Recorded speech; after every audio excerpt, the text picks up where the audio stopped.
I was in my rental store late one night when my inventory gave me an awful fright. A video I had no record of, sitting there on the shelf above. Found on shelf. It just appeared on the shelf. But for your health. It's bad for your health. Protect yourself. You should protect yourself. Found on shelf. It was found on shelf. From my DOS computer at the checkout desk to the basement records and office Rolodex, there was absolutely no receipt to show ever buying this cursed video. Found on shelf. It just appeared on the shelf. But for your health. It's probably bad for your health. Protect yourself. You should protect yourself. Found on shelf.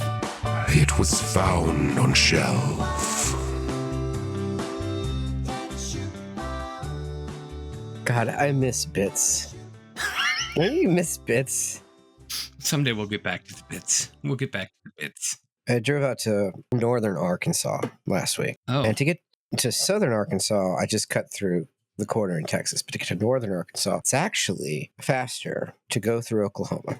Oh, you just doubled down there, didn't you? Because driving the roads in Oklahoma are insane. Most of the roads are like just 2-lane roads through hills. There's no bathrooms in Oklahoma. Oh, God. These 2-lane roads for fucking ever, like through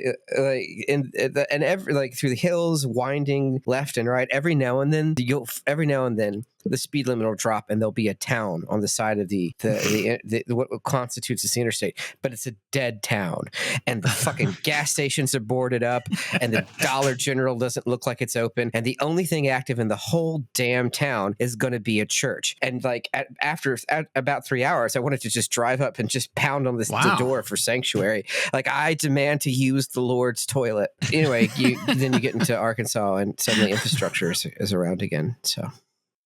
I don't think we have any listeners in Oklahoma, so I think we're okay. I mean, maybe the Lord's toilet listens. We had the death toilet episode. I'm sure we got some toilet based listeners out of that, right? According to Spotify, there must have been like 3 listeners in Lawton. In Lawton? Yeah. And it's there's female listeners in Lawton. What's up, Lawton? Maybe road trip. Let's go. No. I've been to Lawton, Oklahoma. It can stay there. You don't want to go to Lawton, Oklahoma? I don't know what the difference between these. Oh, one's gold, one's white. Okay. I've got 2 little bottles of little rum that you had picked me up when you were in Hawaii, and I'm going to drink one of them right now. I don't know if I should drink the gold or the white. Is the white just white, or is it coconut? Oh, I already drank the coconut. It was delicious. Wasn't it? It's like the best coconut rum I've ever had. It was really good. It was nice and smooth. I think I'm going to try the white. I don't have anything to really mix it with, and it's. I'm just going to drink it. It's pretty good on its own. I did a rum tasting down there. This is a Kaloa rum from Kauai. Yes, official sponsor. Actually, since we're doing this, I do want to kind of announce to our listeners that we signed a deal with a streaming service, and we'll be launching our live action full web series, Found on Shelf, streaming very soon on Quibi. Mm-hmm. Yep. Well, the original Quibi was what, less than 10 minutes clips or something. So this new generation of Quibi that we've signed on for is 10-second clips. I don't know if it's going to take off or not, but it seems like a solid business plan, as solid as the last business plan Quibi had. Mm-hmm. Quibi Down Under, Quigley. What was that called? Down Under. Speaking of Down Under. Segway. If you got drunk on a literal motorized Segway, and as you careened off a cliff in a drunken stupor, it caught flames and dashed itself on the rocks below and exploded like a Michael Bay film, I think it would still be a more elegant segue than what just happened on the show. I'm the king of segues. I don't know what you're talking about. Again, I think Paul Blart is the king of segues. I think we've established that, and that's a whole different podcast. So, yes, Ooh, that was a strong one. Okay, I think I'm ready for this episode. I've used up all of my jokes, so I don't know, man. Let's go. Welcome to the Found on Shelf podcast, your official pro werewolf podcast. And I am your host, Dustin. And joining me in today's bizarre Ozploitation Odyssey is my fellow brother in this marsupial movie pouch, Patrick. How are you, sir? Well, I'm glad to be here as to give equal weight to the issue as the voice of the anti-werewolf lobby, and I think that maybe together we could find some avenues of discussion we hadn't gotten to before. It's a middle ground somewhere, I think. Yeah. Yeah. Well, this is the final movie of our Halloween season here. Mm-hmm. This should be coming out just a couple days before Halloween, and so far Happy Halloween. Yeah, we had zombies, we had a trip to hell, we had an evil puppet. That was last year, right? Well, no, that was just a couple weeks ago. We had Jack in the Box. Hey, look, what you do in your free time. I don't need to know where you jack it. If it's in a box, if it's with a fox, if it's wearing socks, it's fine. Like Sometimes it's on a train. I don't know. Yeah, we're not here to on a train, on a plane. We're not here to kink shame, but maybe we don't need to say it on the air. Yeah. Well, I mean, there's a fine line between like kink shaming and then just telling somebody, that's really kind of illegal. Like, maybe don't do that. Like, wait, if I saw someone jerking what it on did you do to that wolf? So anyway, we did do we kind of sort of did a vampire movie. Did we? Well, in name only, Mr. Vampire. Yeah, unfortunately, the Mr. Vampire series, the Mist Part 3 does not have a vampire. No, but it was in name only. So I figured, we've kind of covered a lot of bases there. Let's get down on some werewolf action. So we did the Howling. Yeah, Part 3. Yeah, actually, its official title is Marsupials Howling 3, not Howling 3, the Marsupials. Well, hold on. So it says the Howling 3, the Marsupials. Yes. Okay, but it's the Marsupials Howling 3? Yeah, because if you watch the movie, in the beginning, the title just says Marsupials. This is Howling 3. Okay, it also just says based on the novel The Howling 3. I don't want to get into this.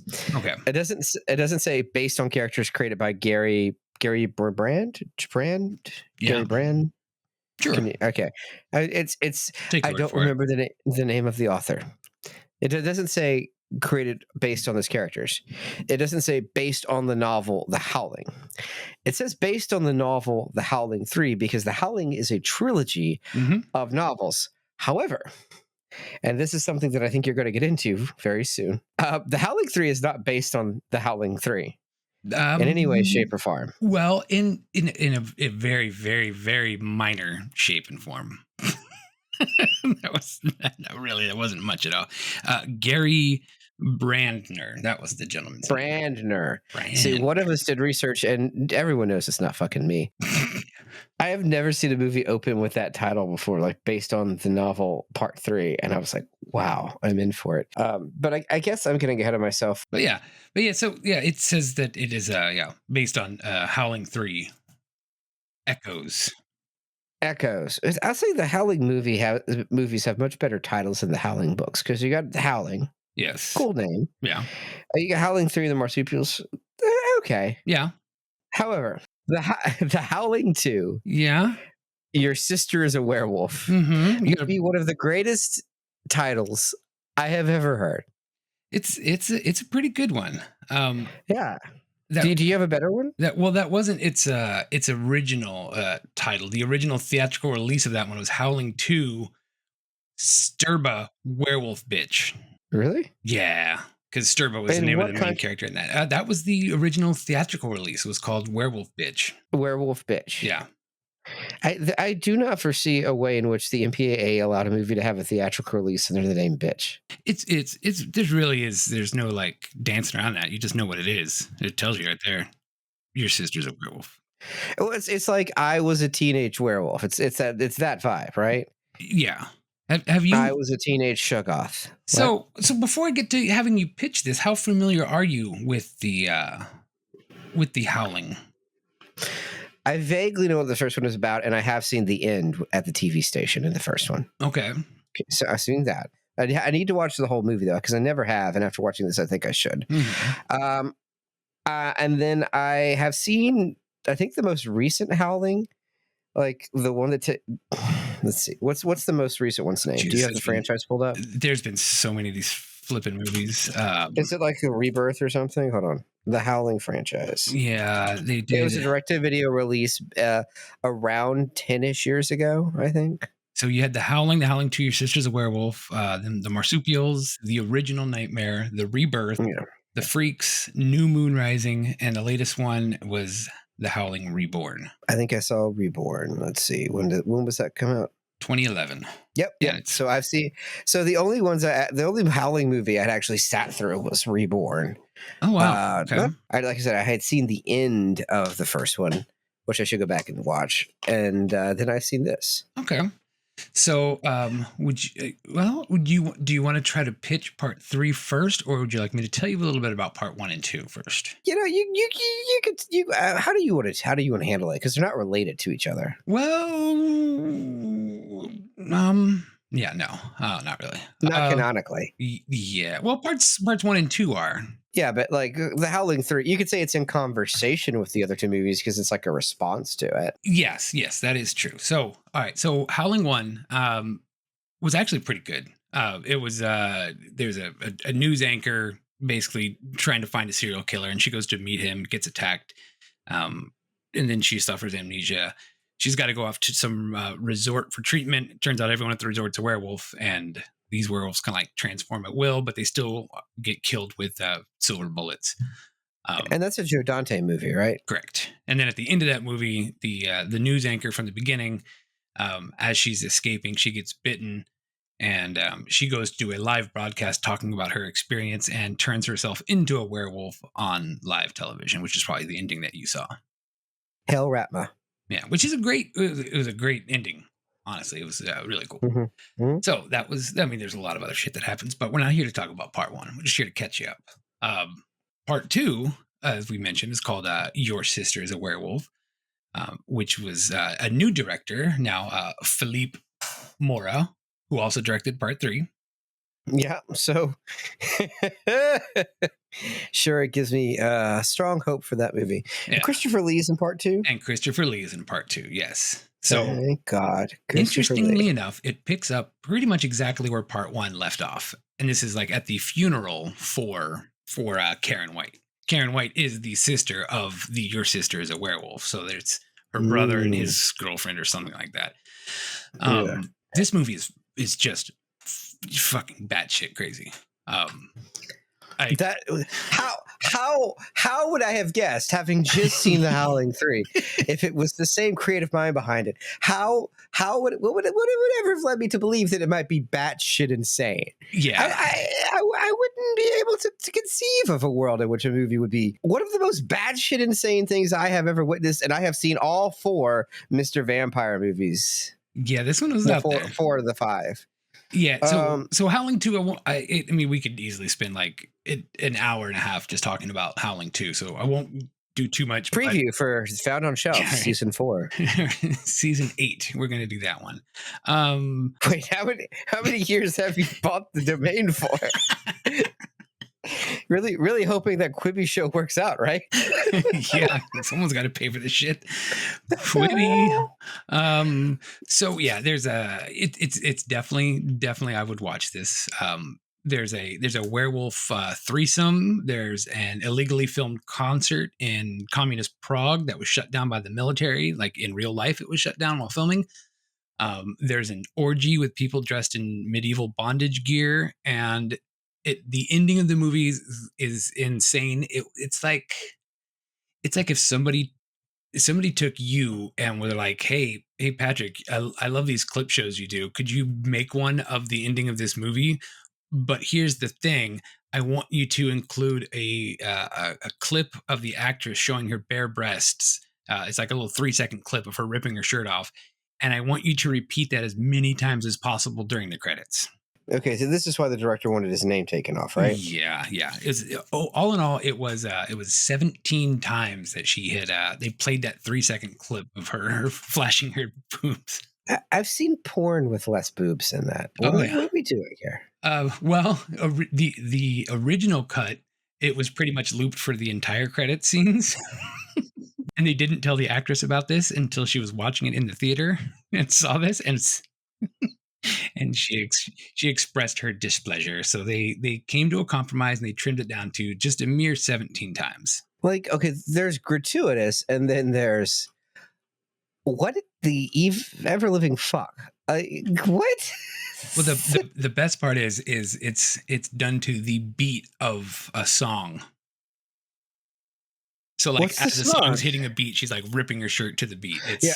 Yeah. Is it a named song or is it composition for this movie? No, it's a named song for this movie. I think it was even called like the Howling. It's something that they're very proud of the song because it plays so many times in the movie. But yeah, so that was part 2. It's definitely worth watching, especially for the end credits and the werewolf threesome. Good times. So Philippe Mora, he admitted that the sequel was, in his words, mind-bendingly bad. After he was done filming it, the producers, again, like a lot of producers do, they cut the film to shreds, and he said it was interfered with very badly. There's a lot of weird gore inserted later on. The shot of her ripping her shirt off so many times, and so he wanted to make a 3rd movie to kind of make amends to the world. Yeah, so he raised the money with the co-producer, and he got the rights. So he got the idea based on the Tasmanian tiger clip, and then just reframe the whole story. So what it does kind of have in common with the book part 3 is that it was kind of sympathetic towards werewolves, and that's pretty much the only thing it has in common with the book. I see. That was parts 1 and part 2 recapped. So now we're up to part 3, the Marsupials. So why don't you go ahead and give us a little pitch for it before I play this trailer? Have you ever wondered what a were-kangaroo would look like? Yes, I have. Keeps me up at good night. News. Keeps you up at night. Good news. I've got a movie. That answers this very question.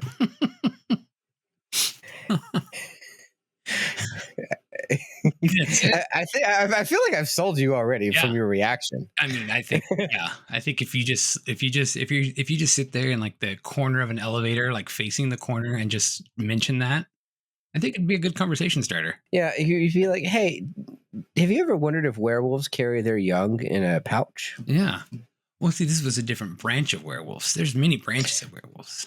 Yeah, these are the rare Tasmanian werewolves, which, by the way, feels a little gross.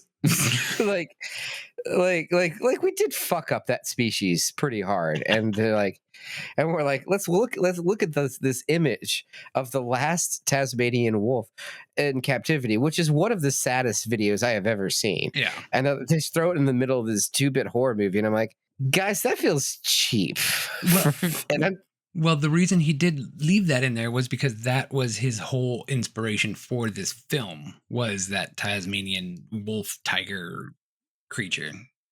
And you did realize that was the real footage of it. And yeah, he felt bad. He felt sad that it was hunted down to extinction. And it was a terrible thing. And that's why he wanted to make this, is like, hey, here's a retribution for this bizarre creature with an insane jaw that just opened up like crazy. Yeah, that was crazy. Yeah, that is true. I was like, what the fuck? But anyway, so here's the actual, I found like 4 different trailers for it, but and we're going to play them all tonight on Found on Shelf Trailer Park Edition. Yeah, I'll catch you in about 20 minutes. We'll be right back. No, I played the one that I think was supposed to be the theatrical version. So we'll play that. And I hope I labeled this one correctly. Don't screw up the trailers again. All right. It is the beginning of the end. What's that? That's a camera.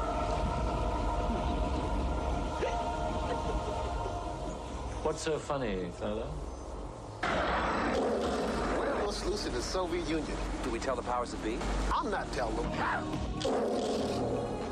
It's not the full moon that makes you wild. The moon doesn't do it. Do you realize what this means, Sharp? A new species of human. The beginning of the end.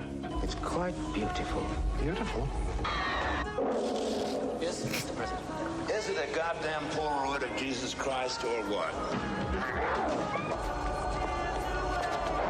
I wonder how many more of them there are out there. We are turning into a little monster, aren't we?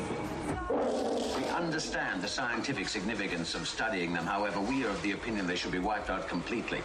They should be eliminated. Don't touch me.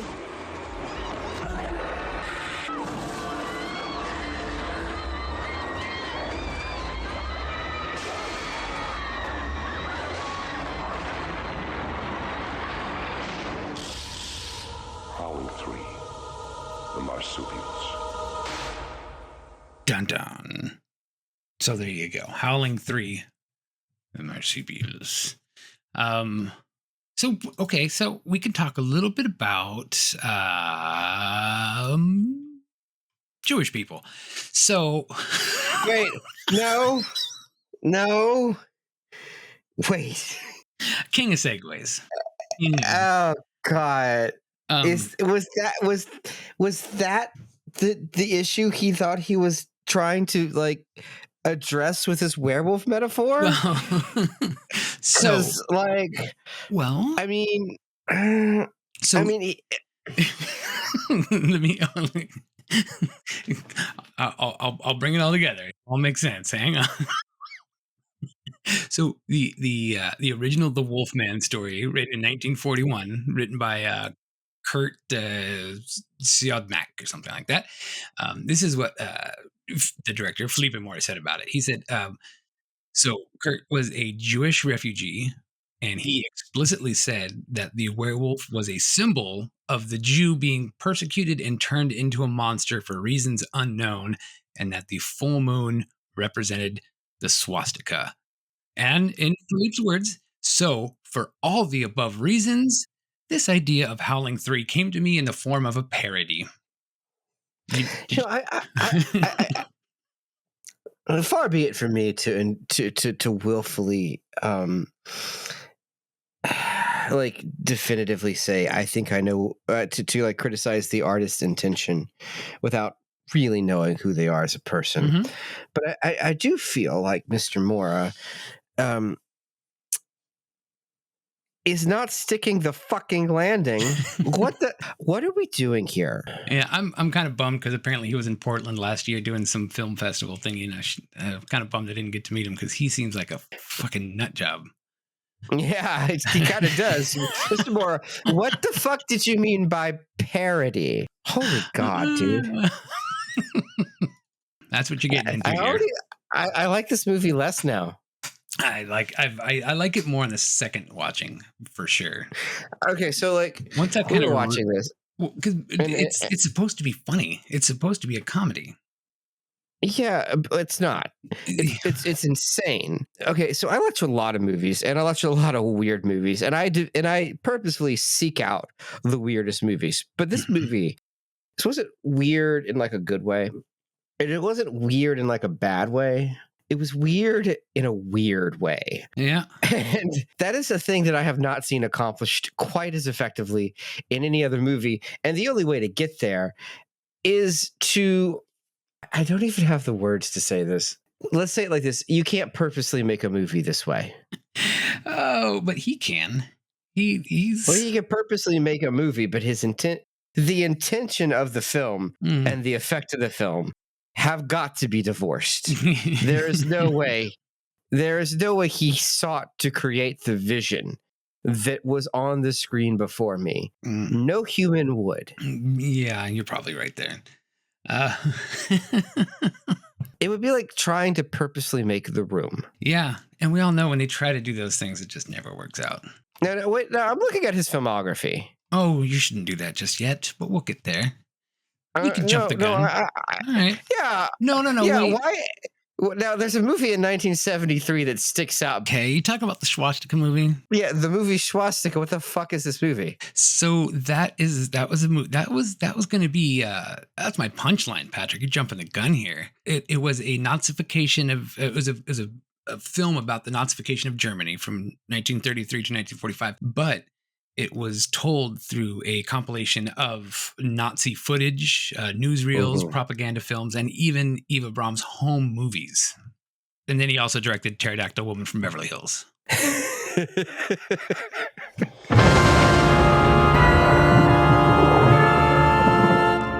Gimcrack here, chiming in from the future to state that neither of our hosts had the foresight to research deeper into Philippe Mora's life before recording this episode, or they would have found out that he was in fact of Jewish heritage and therefore has a more nuanced take on these issues than their knee-jerk reactions would lead you to believe.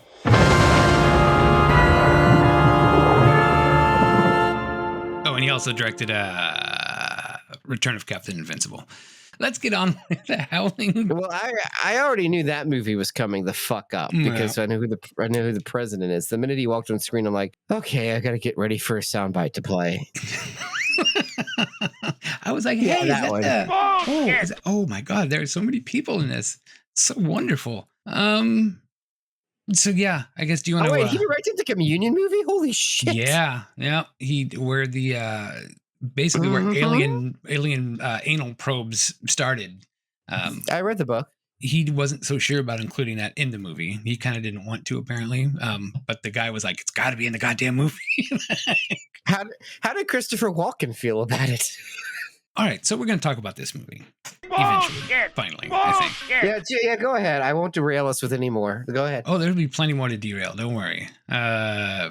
So we kind of start off with this. It's almost like a little wraparound they do here, because there's a teacher talking about showing footage of an Aboriginal tribe killing a werewolf, and they're like, "Oh, this mask looks so real. It's got to be real." And blah, blah. I'm concerned about how many of those people might have actually been indigenous.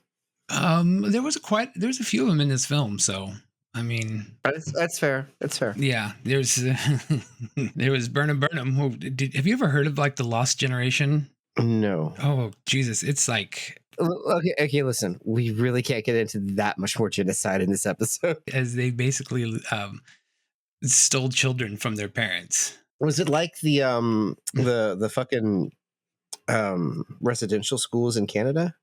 Well, so from what I read, and I'm very, very new to this story because I didn't know too much about it, essentially there were some of the government in Australia was concerned about the Aboriginals and having their heritage live on. So they wanted to make sure that they had proud representation of their lineage, and so they decided that any children that were born of mixed would just be taken away from their parents, so that way they could maintain their bloodline. Let's just get to the fucking movie. And apparently this happened from like between 1905 and 1967. Jesus. I read that and I was like, what the fuck? And the one guy that pops down and always jumps out and people are like, Rah! He was part of that generation, which is why I found out about it. I was like, whoa, yeah, Burnham is his name. So anyway, let's get back to KGB and werewolves and whatever the fuck they're doing. The part that actually feels like it's a Michael Crichton movie. Yeah, they're like, oh, there's, I don't know, what would you say? There's like 7 or 8 movies going on at the same time in this movie. I said each act is a different film. Yes, for sure. But maybe even more, maybe even just every 15 minutes is a different movie. Who knows?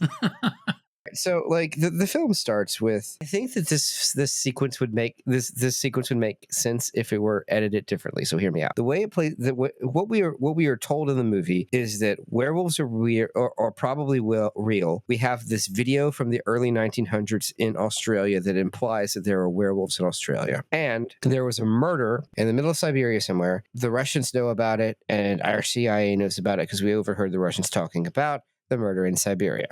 This movie is just coming out during the Cold War, please remember. And there is a college professor who believes in werewolves despite being told he shouldn't because it's bad for his academic career, who is called to Washington. I presume because of his expertise in werewolves. Sure. Werewolfology. Werewolfology, the study of werewolves.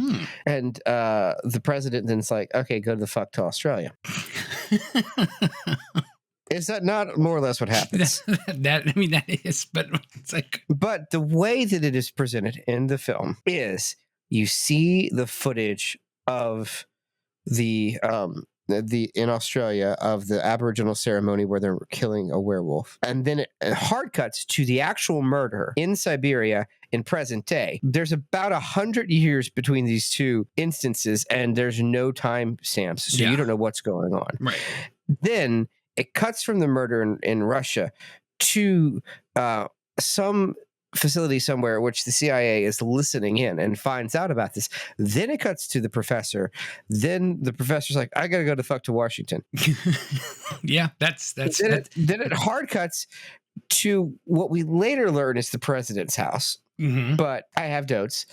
And that's the way we see it play out.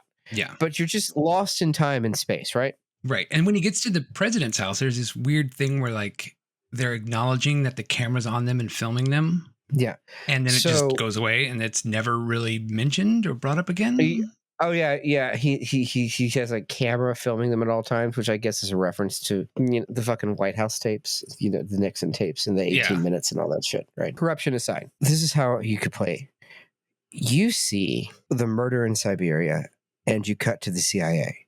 And you have that discussion. And then you cut to the professor, right? You have words to tell you these timestamps, right? But you cut into so you know time and place. Right. But you cut to the professor's class. The professor is watching the film on the projector. So you see the wolf film. You just don't see it as like a separate thing. You just see it projected onto the screens. Then he has this little lecture and he sends them all his way. Then his phone rings and oh shit, it's the president. Then I cut to not the president's swimming pool, but an office where we could presume is more official. Okay. And he's in a suit and not a bathrobe. Now, if we're to do that, do you think the sequence would be easier to follow and make more sense? Yeah, but it wouldn't be a parody at that point. I'm going to jump off a cliff. What are you talking about? Yeah, no, it made no sense. And it was weird is like they had that old footage of the Aboriginal tribe, but then they kind of zoomed into the footage and then it changed to color. Like you were expecting it to go into that world. And then it hard cuts to the Siberian guy and then it goes back to the footage again. But it's like, wait, what? So yeah, no, I had to watch that a couple times to really understand what the fuck was going on. That's my 2 cents anyway. I actually paused to discuss reassembling that sequence the minute after it happened because it was everything about it was so abrupt and mismatched and weird. Yeah. This is not a case of the movie having a problem. This is a case of the edit having a problem in this particular instance. Now, I won't say that that's true of the rest of the film. I don't even know how you approach the rest of the film. But this is just some Michael Crichton bullshit. The Terminal Man or Eaters of the Dead or Jurassic Park. You can pick any Michael Crichton, The Andromeda Strain. Pick any of those books. They have this structure, right? The Sphere. I remember Sphere. Everyone remembers Sphere. Oh, yeah. Yeah, see, in the back of your brain, you're like, yeah, that was another one, right? The amount of pop culture that Michael Crichton created in a very short time is shocking. It is, yeah. That's interesting. Really weird guy, though. Hated theme parks. Yeah, apparently that was not a big thing. What happened in his childhood? Did he just never get to go? I think he's just too tall to ride the damn roller coasters. He's like, I want to ride. And fuck you. I'll make my own theme park with robot cowboys and dinosaurs. What could go wrong? So now we got our teacher. Sometimes I just wrote his name down as teacher. I think his name is Beckenmeyer, something like that. Him and I guess his buddy that's a doctor / in the military, something or other. He feels like a fixer, right? Yeah, he goes where he's needed, and his name is Sharp. What's Yeah, he's a fixer. Yeah. He's like I don't think he's a scientist. He's definitely black hat. Like he's there for the wet works of werewolf hunting. Yeah, he handles the shit. Don't worry about it. Sharp's on duty. Don't worry. And then so Sharp and the teacher are just they're in Australia now, and you know that because they're standing over the same shot that everybody fucking uses when they're in Australia. There's a little bridge over the Sydney Opera House. Yeah. Yeah, you need to know that you're in Australia. How do you do it? Well, either it's the Sydney Opera House, Yeah.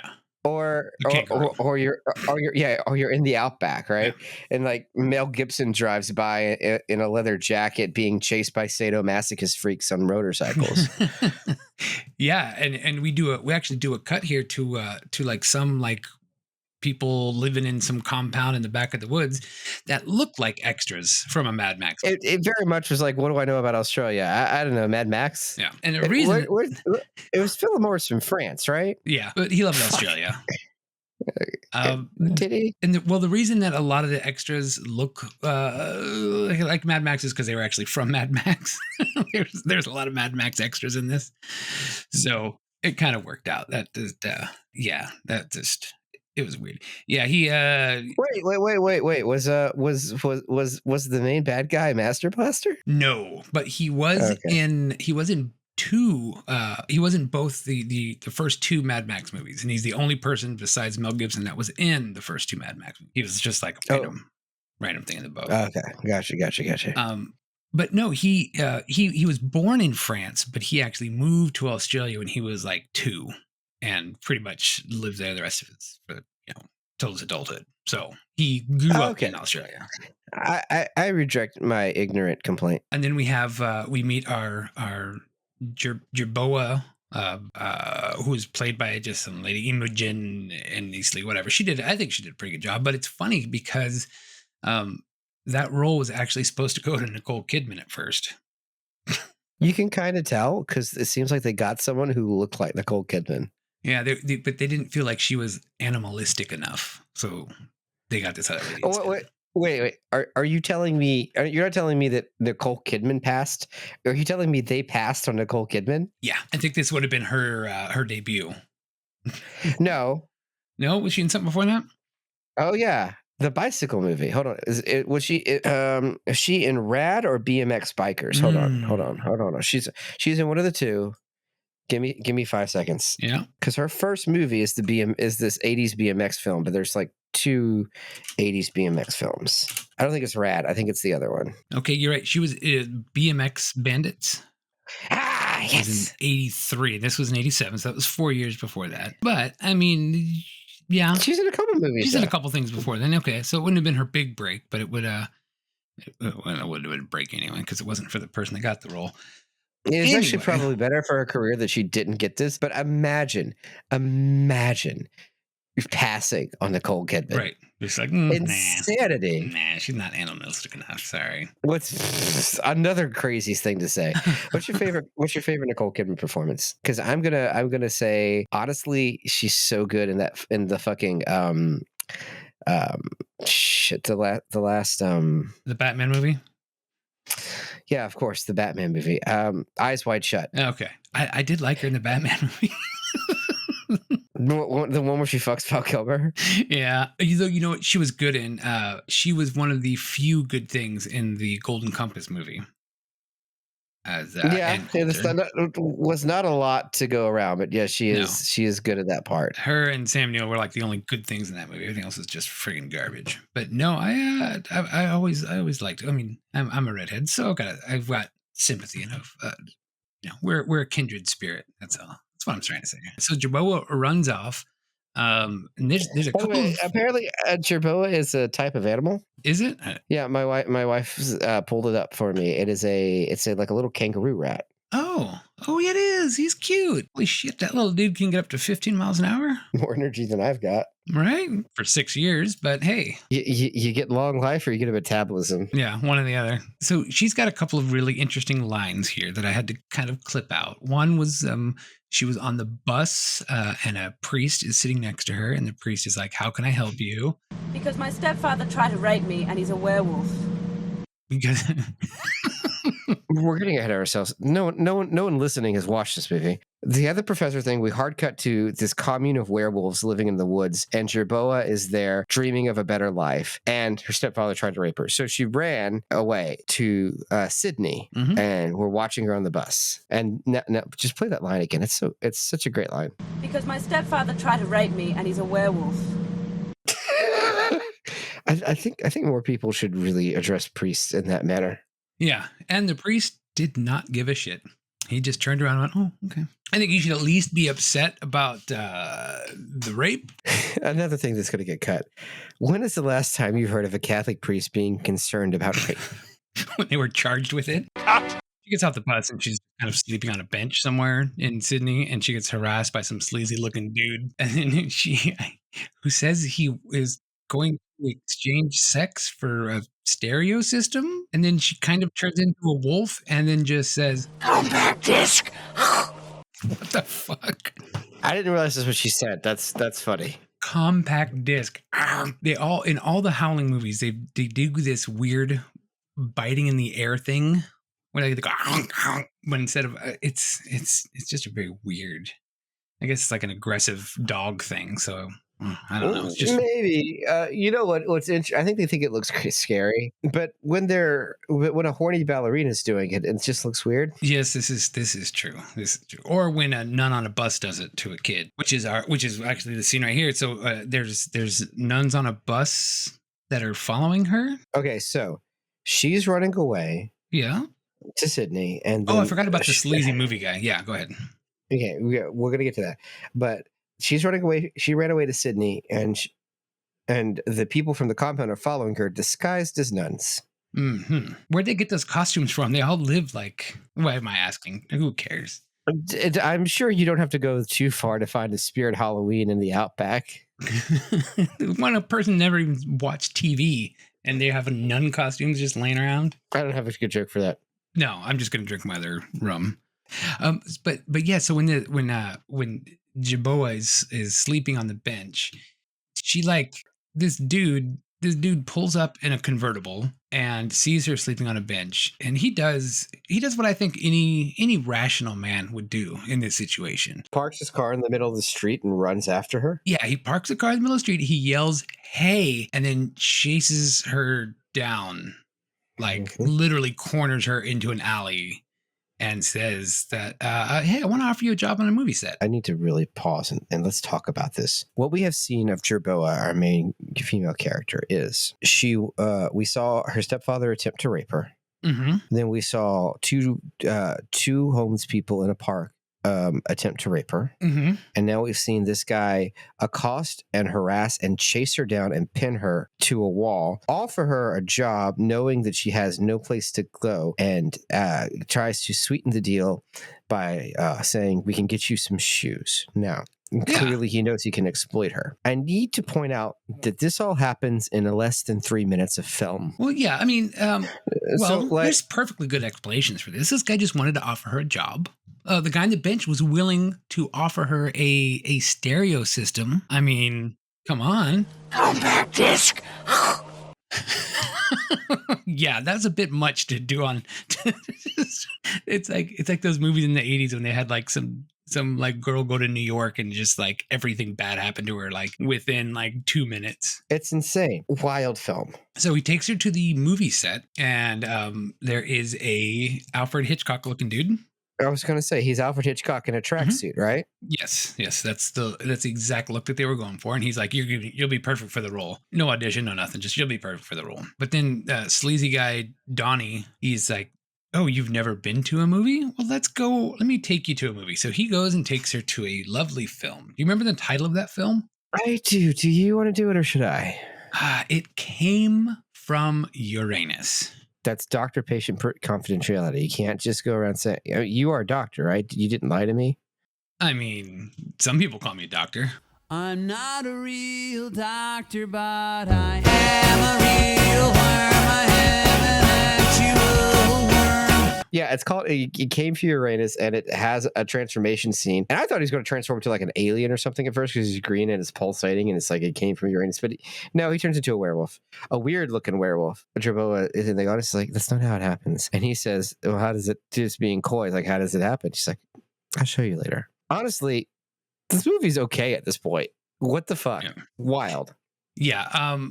So It Came from Uranus was actually it was actually part of a script that that Morrow wrote, and that never came to fruition. But he decided to throw it in here as like a little gag.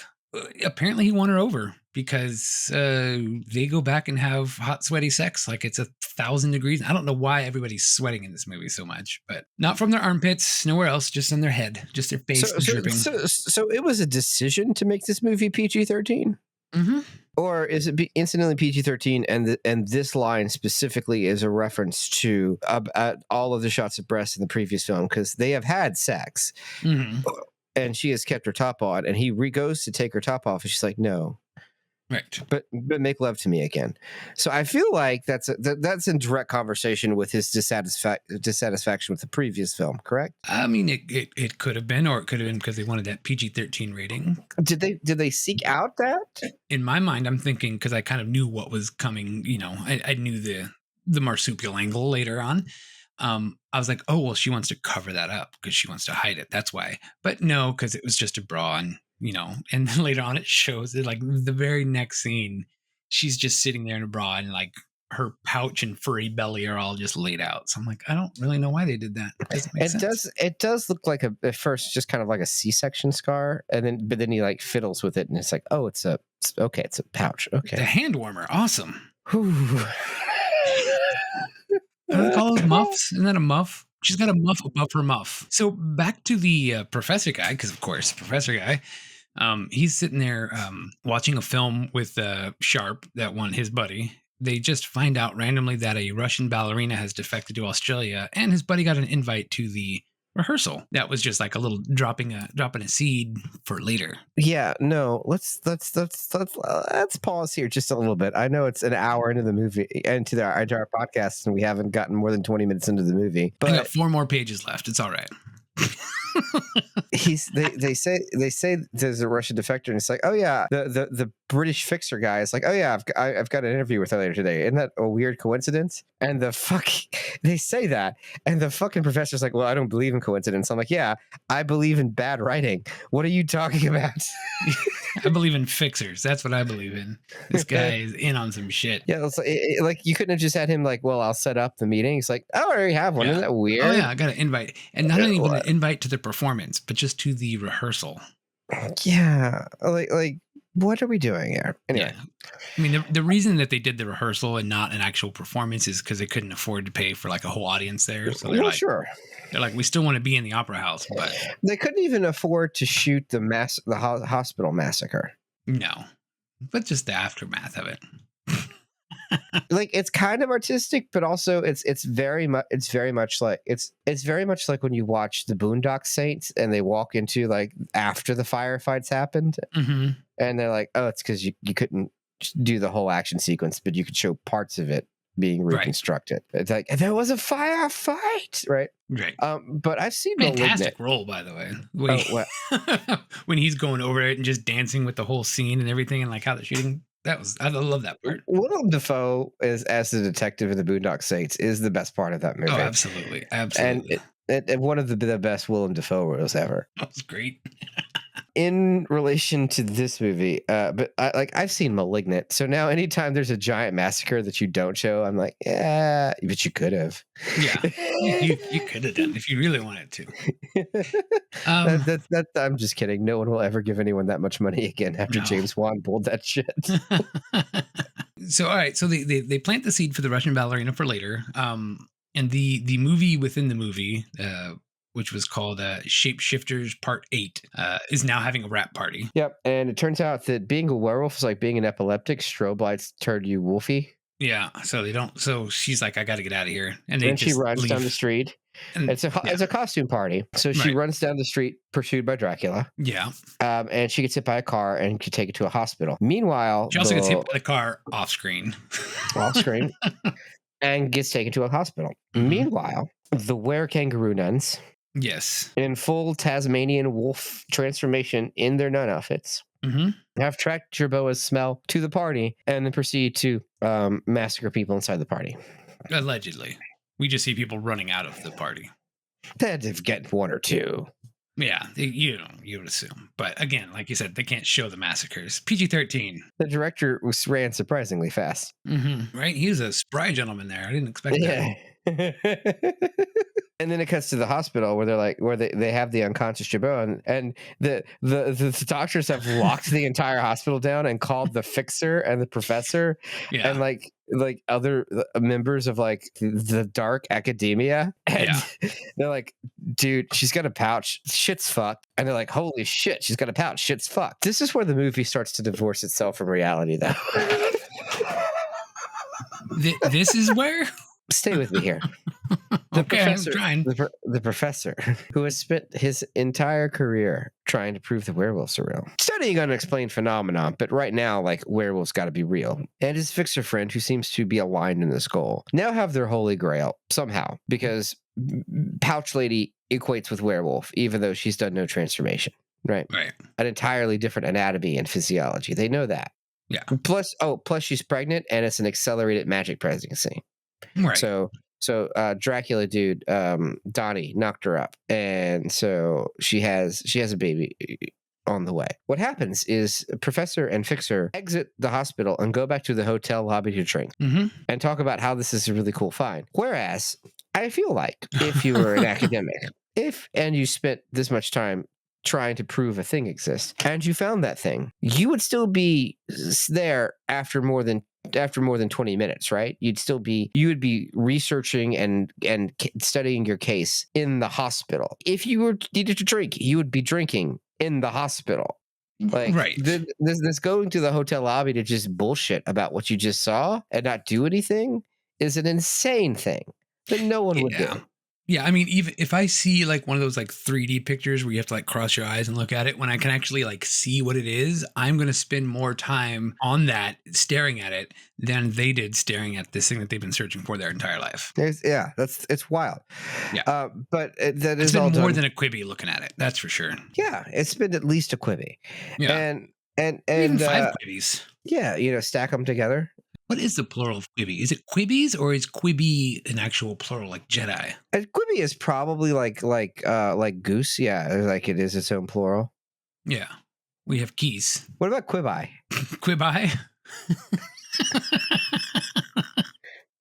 Is that a new part of the LGBTQ thing that I'm just not aware of yet? The Quibi? Let me consult with the rest of the alphabet. I'll get back to you. Yeah, let me know. I'm trying to be an ally. It's just hard to keep up sometimes. But anyway, all of that is just done so they can get the Tasmanian werewolf nuns in there, and they massacre the entire hospital and bring Jerboa back to the compound. Why do they need to dress like, I guess nuns are trustworthy or something? I don't know. That's just... I think they just thought it was funny. You know what? 90% of this movie is just because, and this is what he said in interviews, maybe not the 90% mark, but it was just that he would think, and this is probably why the movie is so fucking scattered, is because he would just think of some of the most insane and funny to him situations and things. There you go. It's in the movie. Werewolf nuns. That sounds crazy. All right. Throw it in there. Make it fit. Yeah.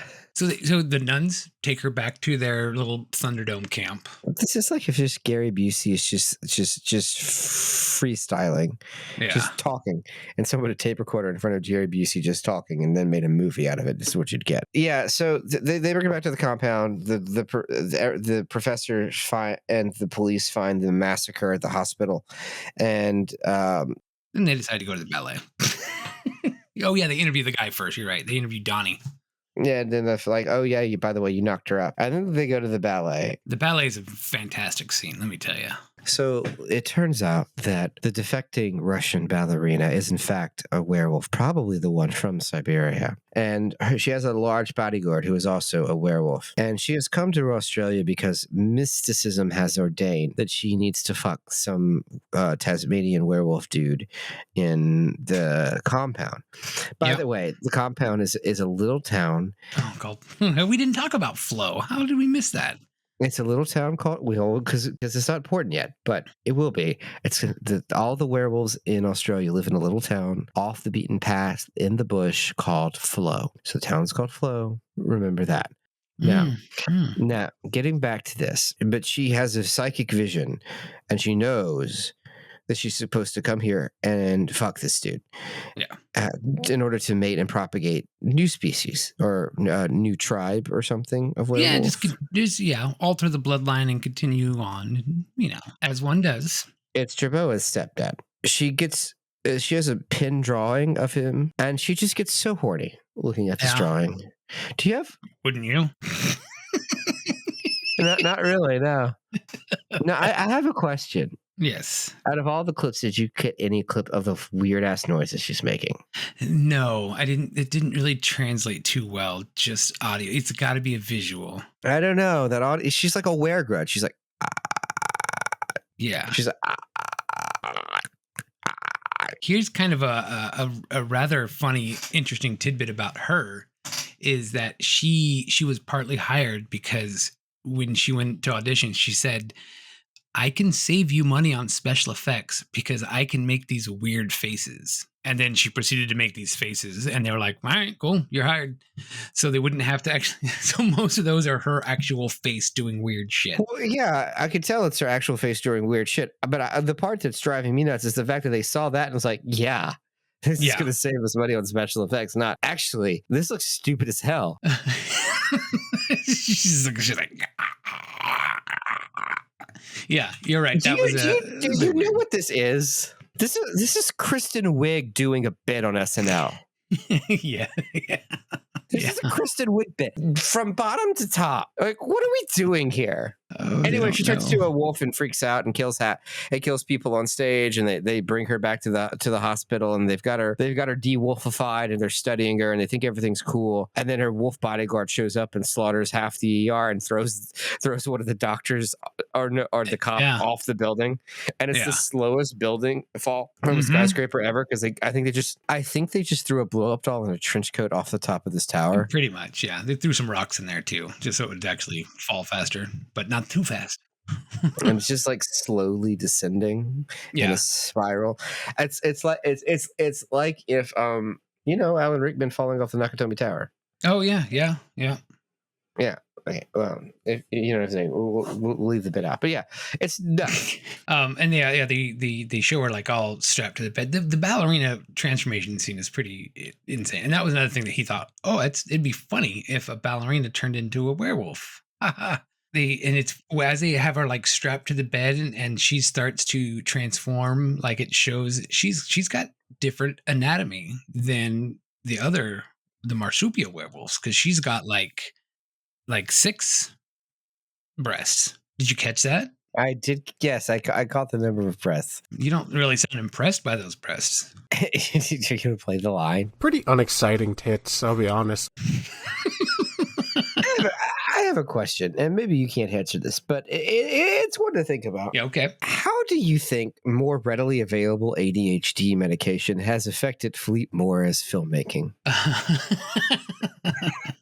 I don't know. Although I have seen I saw a couple of movies that he may have coming up, and some of them actually sounded pretty cool that I really want to watch. So it very well could have changed some things. There was just a lot going on that was like boom, boom, boom, boom, boom, boom, boom. Yes, I see what you mean there.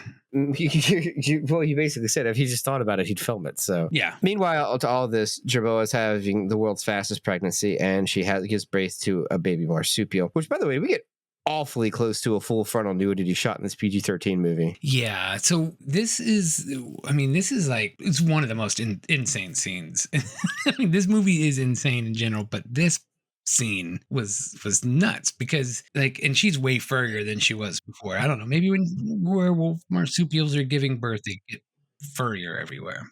I mean, it probably was so they didn't have to actually show anything, but whatever.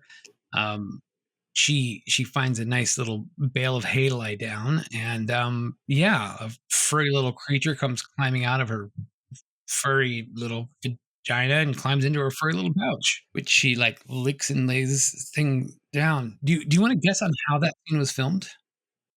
How was the scene filmed, Dustin? Funny you should ask. Let me put on my professor goggles here. So the filmmakers, Yeah. they designed a little werewolf fetus costume and put it onto a small mouse that was sedated.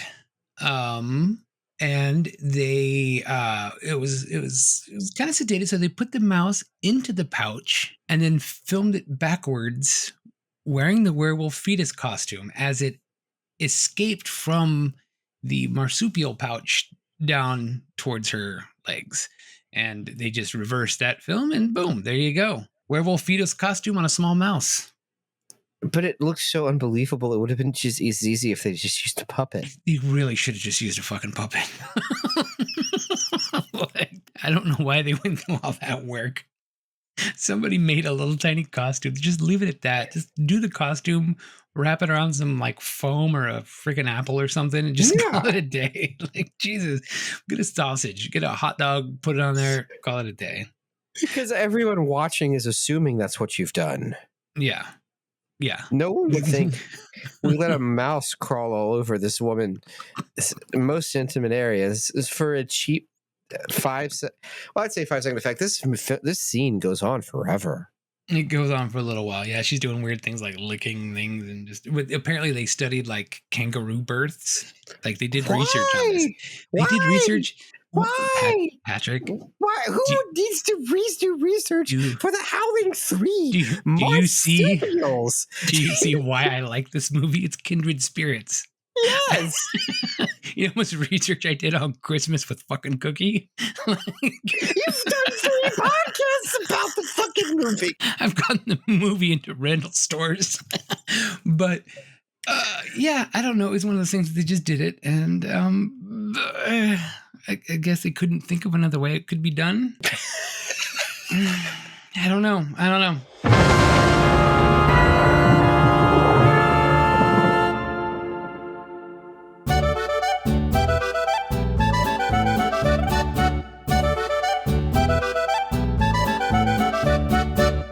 For over 69 years, Mein Gotze has brewed high-quality beer from deep within Germany.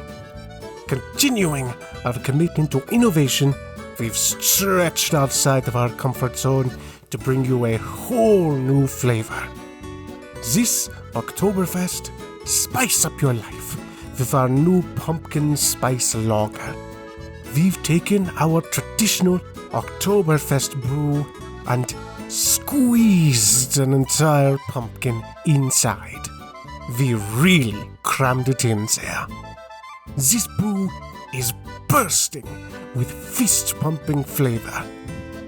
Celebrate the season with new Mein Gotze pumpkin spice beer. This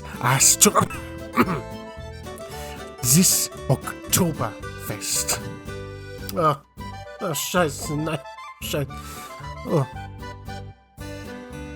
I've been so fucked up since I saw a gnome named Gnorm. I must go take care of myself.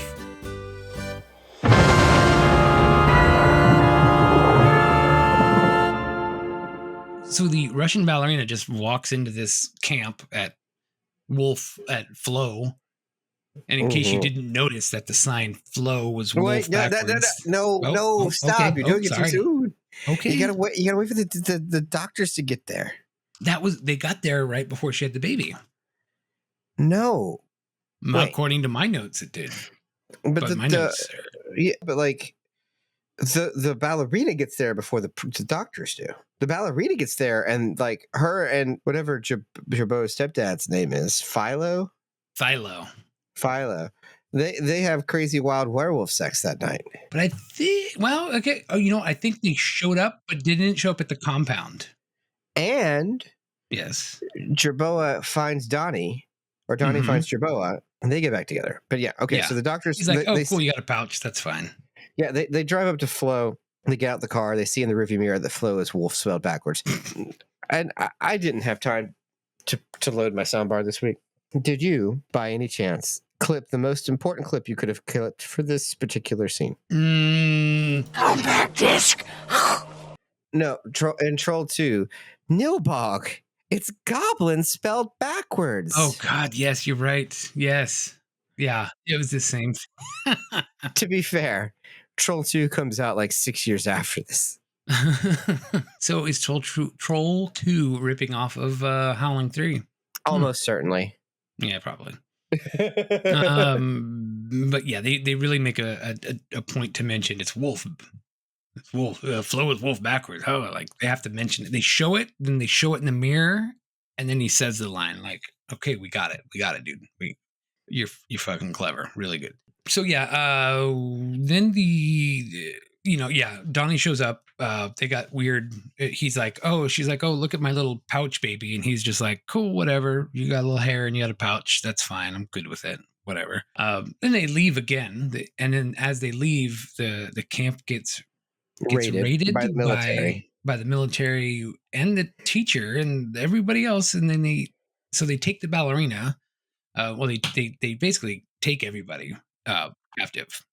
And then they have the ballerina under hypnosis, and she explains that she's, part human, part wolf, and she kind of goes over her thing. She's part of a different kind of tribe than the other people, and then they're going to get together and do whatever. But then they have Philo hypnotized, and he was like, that he said his mom said that the stars told him a new mate would come from the north and bring new blood to the tribe. And then they wanted him to turn into a wolf. And I mention this because Philo is a guy named Max Fairchild, who's, like I said earlier, he was in Mad Max and the Road Warrior. Apparently, he went to school with the director, Mora.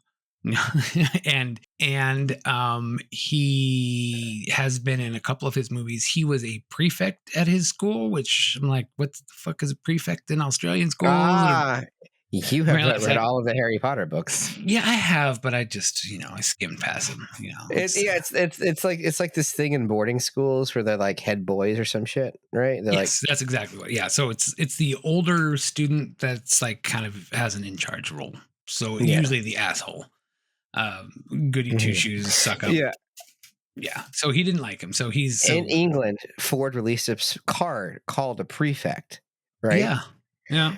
And you can stop me if you know this story, but that's a joke in the Hitchhiker's Guide that doesn't translate overseas. Is that in England they had a Ford prefect, and the alien Ford prefect chooses that as his in disguise Earth name because he mistakenly thought cars were the dominant life form.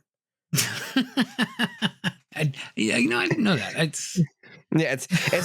It's not so much in text. It only works if you know that. Yeah, no, that's funny. But I did listen to the director's commentary, where I found a few interesting tidbits, but it was mostly just Felipe talking about his story and his life, and he's just fucking batshit craziness. But this scene caught me off guard because he's talking about this guy Max Fairchild and how he went to school with him and how he's thrown him in a couple of his different movies, and he had this was playing during this scene where he's turning into a werewolf and like getting like flashed and all this stuff.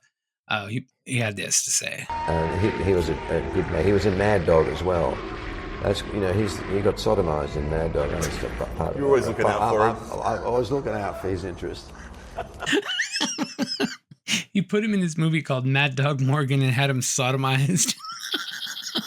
Well, He's always looking out for his interest. That was his payback for this guy being prefect when he was in school. Let's talk about this transformation scene, because the noises he's making, he sounds less like a werewolf and more like a were-stooge, as if he is transforming into Curly, as if he's like, what was that? Yeah, that was a choice. Anyway, the doctors realize that strobing lights make them wolf out, so he purposely makes him wolf out. Yeah. And then they shoot him with a dart, and they notice that the stripes on his body resemble the stripes of the Tasmanian tiger. And then they realize that whatever. Yeah, well, I think they remember that. They know that first because they're asking about it later. They're asking him about it in the interrogation, and he's like, the spirit of whatever of the Tasmanian wolf came into us when they died. It's not really explained why they're Tasmanian wolf werewolves yet, But the long and short of it is, some dude fucked a Tasmanian wolf. Yeah, basically. They do say that later, like 20 minutes later, they're like, yeah, great ancestor, just fucked a wolf, and hey, here we are. Yeah, Air Moonin was a man that fell in love with a wolf and had kids. Now he visits people in their dreams. Air Moonin. So they showed the Tasmanian tiger actual footage, and then the professor's talking with the government guys, talking about all this, and they're like, "Oh, it's a massive cover-up," and they were told around the world by the church to kill these creatures because they're thought to be satanic manifestations and blah blah blah. And and the Pope is like, these are the children of Satan, and as the Pope does, and to everyone. Yeah. Which was the style at the time. So anyway, so the military's like, you know what, we're just gonna kill them all, and so which I mean is more or less kind of the truth, except for the satanic manifestation kind of part. That part wasn't. No, I mean the military today is like, we're going to kill all of the werewolves. The military was like, yeah.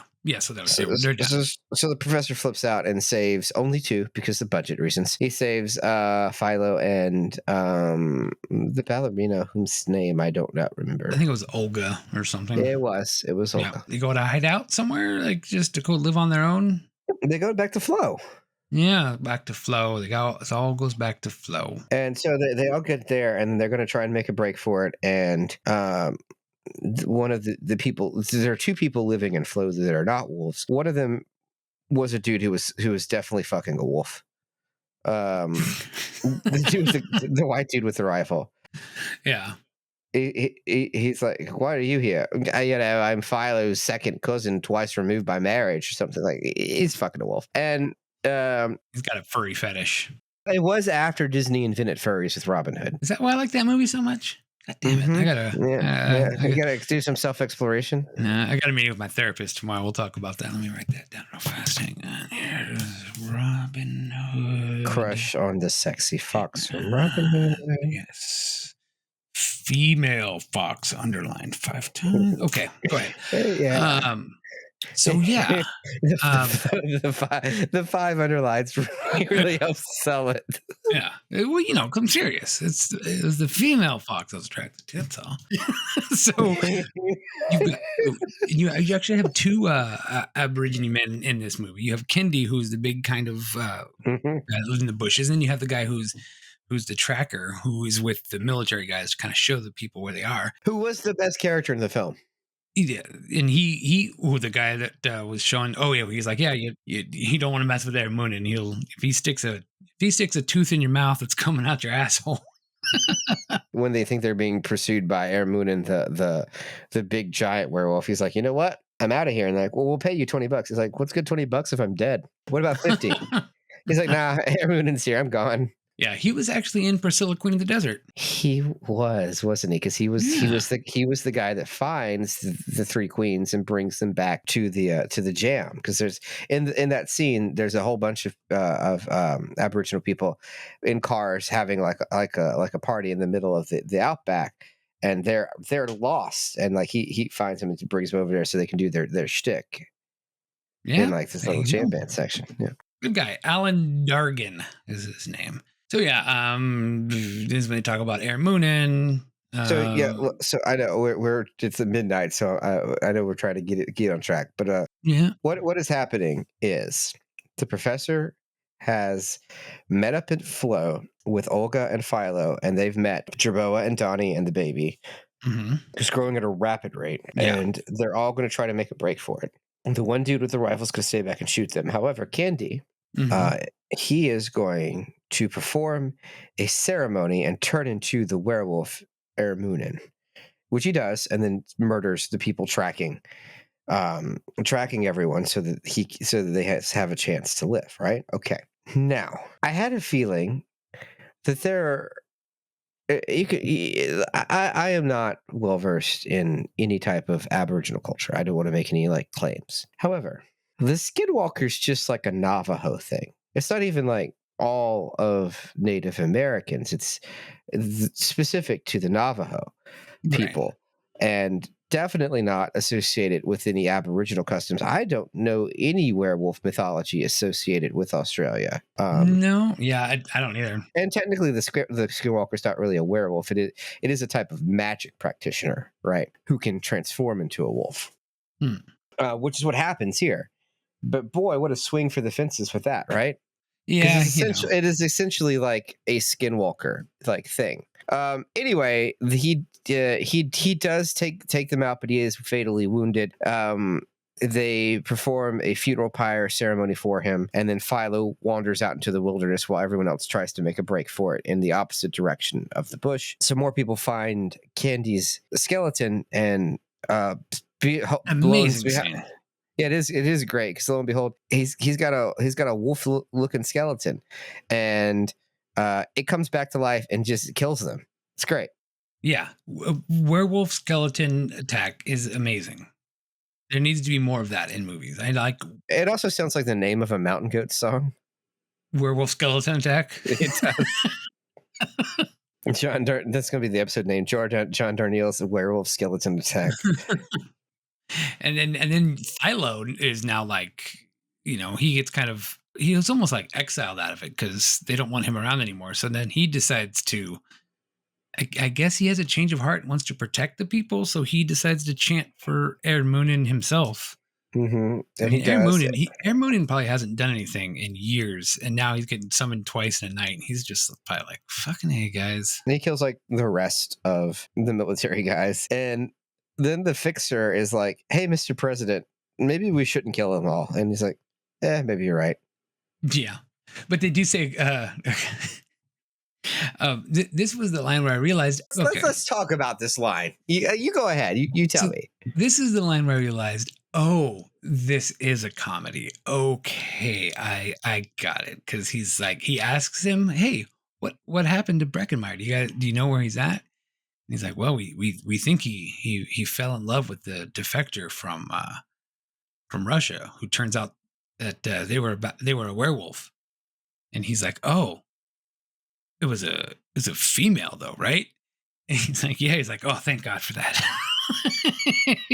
See, I didn't clock that as a comedy because I live in Texas and I know these people. Yeah, this was the line. I think he fell in love with the Russian werewolf. Was it female? Yes. Well, thank Christ for that.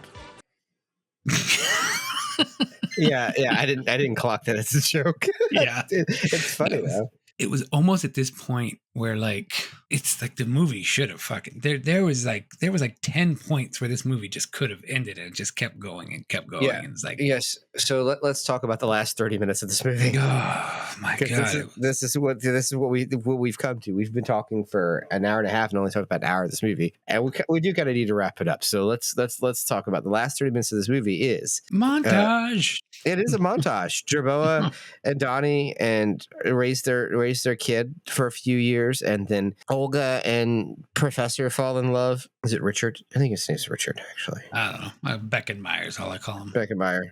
Anyway, He falls in love with Olga, and they have a kid. And then Donnie and Jerboa are like, actually, we want to go back to civilization. We can hide our identities. And they're like, don't do it. And they're like, yeah, we're going to. And they disappear, and the montage keeps going. And Breckenmeyer has a second kid. Now it's 15 years.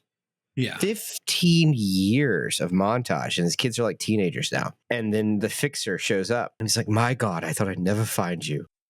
And they have this like, this whole like commisery, like, oh yeah, long old friends, and like, you can come back now. We're totally cool with werewolves. Well, we killed a whole bunch of them, but you know what? We decided it was bad. And yeah, the Pope said they're not all evil. So, and this is what I knew this movie was bullshit.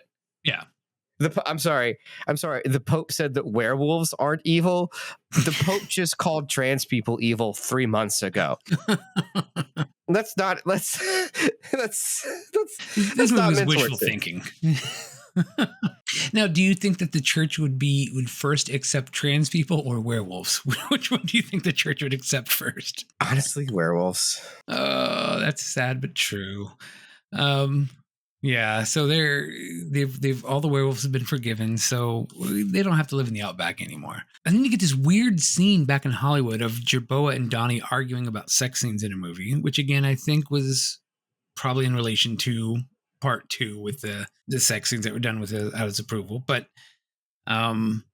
doesn't look good for their relationship. Yeah, no, not at all. But it's such a weirdly filmed scene. It's like the two of them with like a all black background just sitting on a movie set. It's, if anyone is familiar with a black box theater, that's what it looks like. Yeah, very, very strange. So yeah, but they're arguing about it, and the teacher's back teaching again, and he goes to show the film and is talking about that. And one of the students, of course, says, "Have you found Jerboa and Donnie?"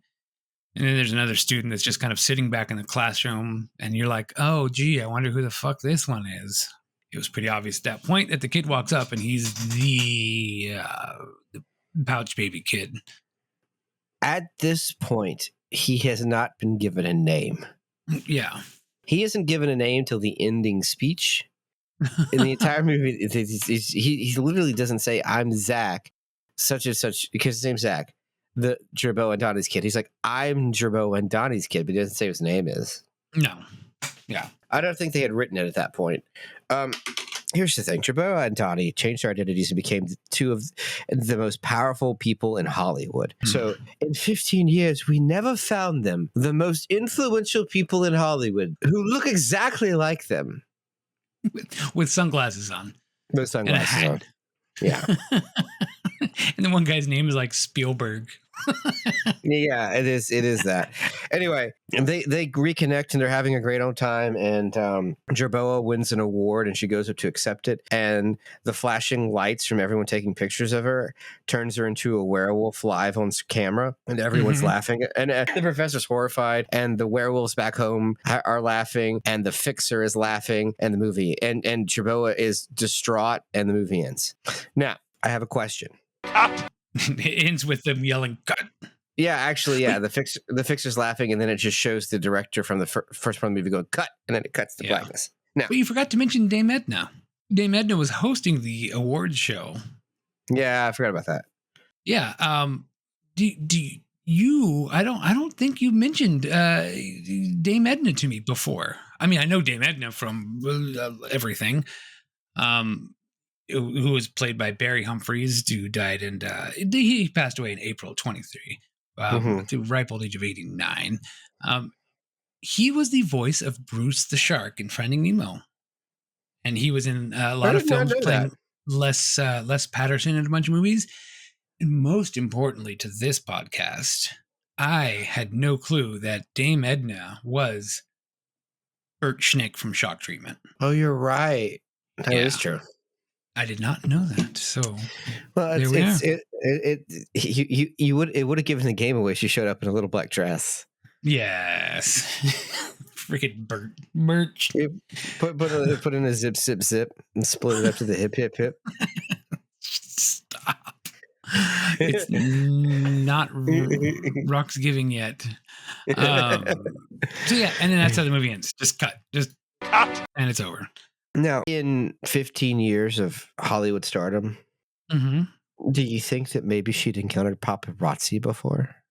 Yes. Even in the 80s, they had paparazzi. And if she thought it would be a problem, don't you think she could have sent a proxy to accept her award like people do all of the time? Yeah. We're calling sick. Wouldn't being a reclusive actress be better for your mystique when selling your reputation is everything? Ending makes no sense. It's really just there to be a callback to the first movie. Exactly. That's 1,000% what it's there for. I don't know about the werewolves laughing in the cave, but well, it was meant to symbolize Plato's cave. You see, I just did the thing with Plato where I built the guy's hair out of like the spaghetti and you cut it. Are we talking about the same Play-Doh? Yeah, sure. Why not? I ate too much of it as a kid, I think. So yeah, that was the movie. That was so a little. We kind of talked a lot about the behind the scenes shit already. One thing that I did want to add, there was an interview with the director Philippe Mora in 2015. Yeah, what did Philippe say? The interviewer asked him, "Do you believe that the film was ahead of its time by adding a comedic tone to the horror genre?" And he replied with, yes, it was. Another one of my films, The Return of Captain Invincible, was also more clearly ahead of its time with send-ups of superheroes. Before Invincible, superheroes never had a personal problem. Now they all do. Satire and parody are very difficult because you rely on the intelligence of the audience, which is uncontrollable. Sometimes it takes time to be understood, although how anyone could take Howling 3 as straight is still beyond me. Let's talk about that claim.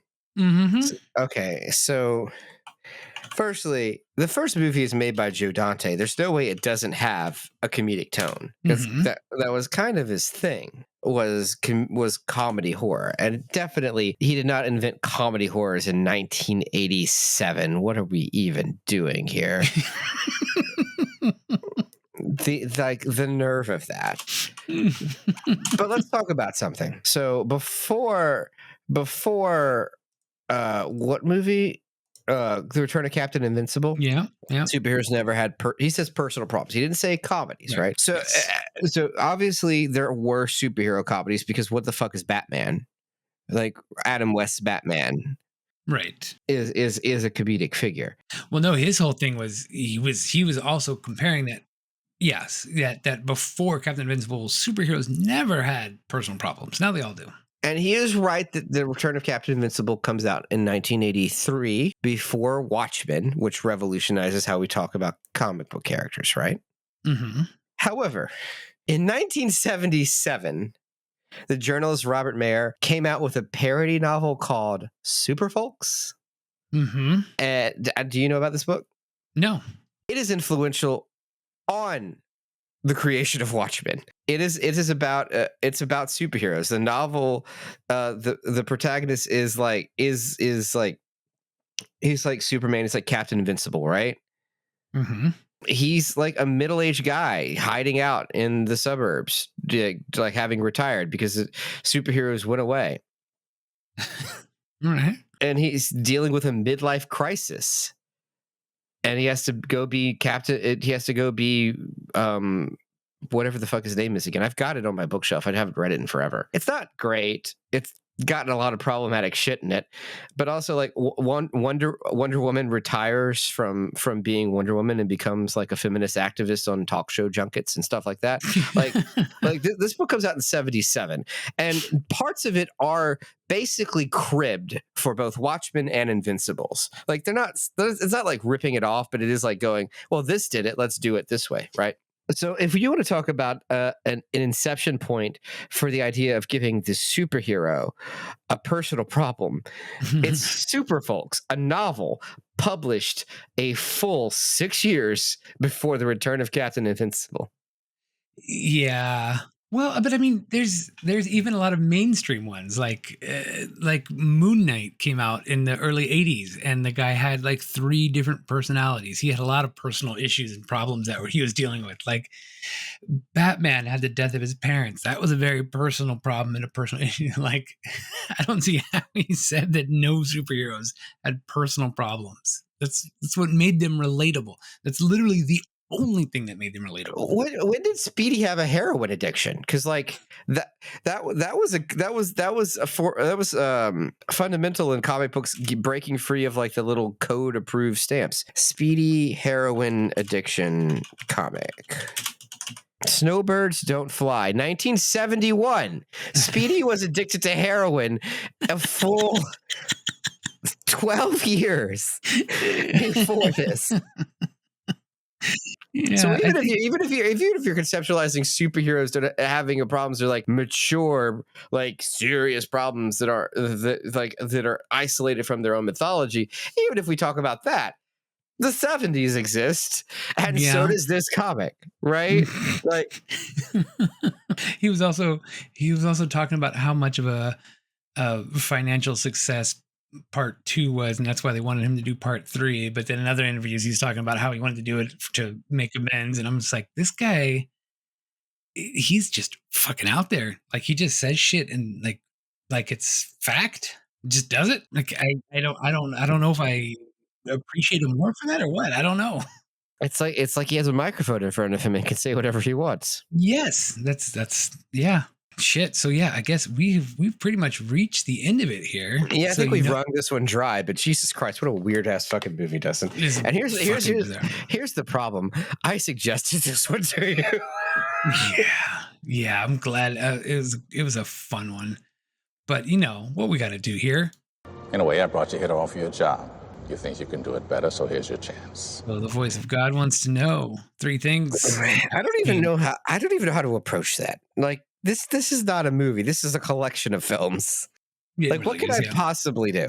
Okay, we could. Well, let's count my entire reframing. Intro. Yeah, let's count my entire reframing of the opening sequence as 1, right? And 2 will be we will end the movie with them having children in the bush and raising them. We're not doing the whole. Actually, it's okay now. That's stupid. Mm-hmm. Like you live in exile now. Do that, but because the point is that they find solace in having their families instead of the thing that they wanted. So that gives them a clear arc. So, boom, ending, beginning. We've rechanged that. So what do I want to change in the middle? We're going to use a puppet for the baby birth scene because we did not need to put Imogene through that. What the fuck are you guys doing? Holy shit! You're mad about the gratuitous breast, but you're going to let a mouse crawl over this poor naked woman? What the fuck is wrong with you? So you don't think we need to build a little costume for a mouse that's been drugged up? Unless she's into it, no. You know what? Mice can't give consent, so yeah, no. I have to side with the mouse on this one. It has nothing. It adds nothing.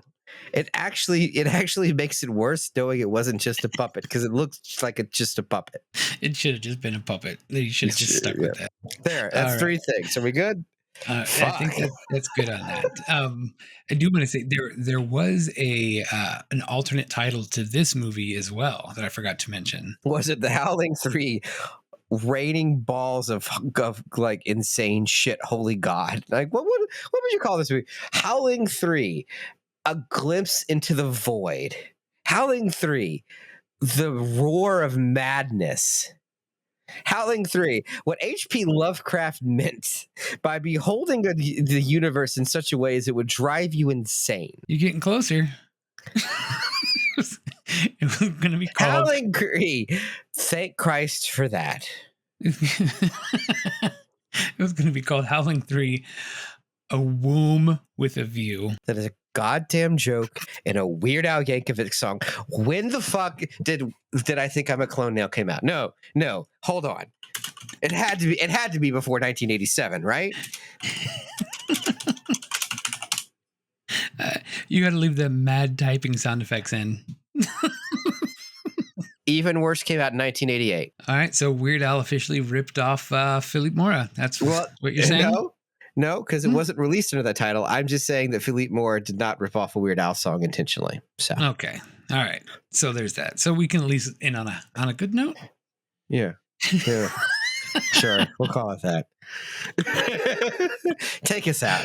Well, thanks for joining us on all of our Halloween fun that we've had here. Be sure to join us on our next episode when we step into Rock's Giving and cover some musical movies, which is always entertaining. You could find us usually every other week, sometimes every week, depending on if it's a holiday or anything like that. And go to join us at foundonshelfpod.com and leave a review on Apple iTunes and wherever else you want to. Just find us, share us, love us, worship us, whatever. Just listen, rate us, all that stuff. Did I say enough stuff? I don't know what I did. Yeah, okay, I'll go. I have one other thing.